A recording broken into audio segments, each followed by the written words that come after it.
আজকের রেসিপি আলু ফুলকপির ঝোল। এটা উইন্টার রেসিপি। আলু ফুলকপির গ্রেভি বানার জন্য আলুকে ছুলে আর কাটিয়ে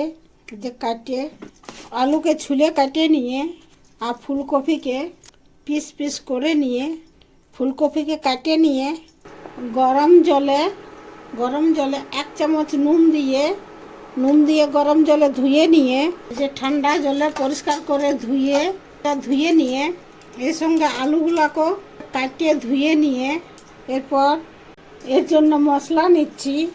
ছোট চামচে জিরা 1 চামচ, গোটা ধনিয়া 2 চামচ ছোট চামচে, গোলকি 2 চামচ, দারচিনি আর লং, এর সঙ্গে 2টো তেজপাতা, সবগুলাকে ড্রাই রোস্ট করে নিয়ে এই যে একটা খুব সুন্দর সেন্ট উঠেছে। এরপরে এগুলা আর এই প্লেটটা ডালে নিয়ে ঠান্ডা করে গুঁড়ো করে নিব। এরপরে ওই কড়াইয়ে 2 চামচ মতো তেল দিয়ে শুকনো লঙ্কা, জিরা ফোড়ন দিয়ে আলুগুলা ভাজে নেব। একটু নুন দিয়ে আলুগুলা ভাজে নেব। আলুগুলো সিদ্ধ হওয়ার জন্য একটু ঢাকন দিয়ে দিই। এদিকে শিল নোড়ায় এগুলা গুঁড়ো করে নেব। গুঁড়ো করে আর তুলে নেব। এদিকে ঢাকুন খুলে আলুকে ভাজে নিয়ে ওই তেলের মধ্যেই ফুলকপিকে ভাজে নিব। আলু আর ফুলকপি ভাজা হয়ে গেছে, তুলে নিব। আর 1 চামচ তেল দিয়ে টুকরো দারচিনি আর জিরা ফোড়ন দিয়ে ছোট্ট একটা পেঁয়াজ ভাজবো।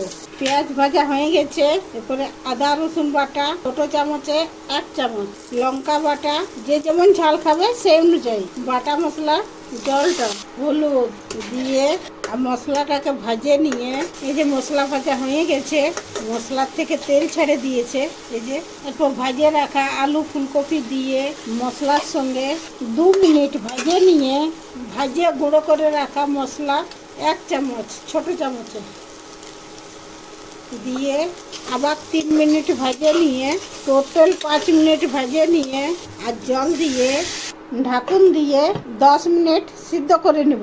10 মিনিট পর ঢাকুনটা খুলে নিয়ে আলু ফুলকপি সব সিদ্ধ হয়ে গেছে। এরপরে ধনিয়া পাতা দিয়ে আঁচটা বন্ধ করে দিয়ে নামাই আর বাটে নিব। আলু ফুলকপির ঝোল বনে রেডি। ভাতের সঙ্গে আলু ফুলকপির ঝোল দিয়ে খেতে খুব ভালো হয়েছে, কিন্তু নুন দিতে ভুলে গেছি।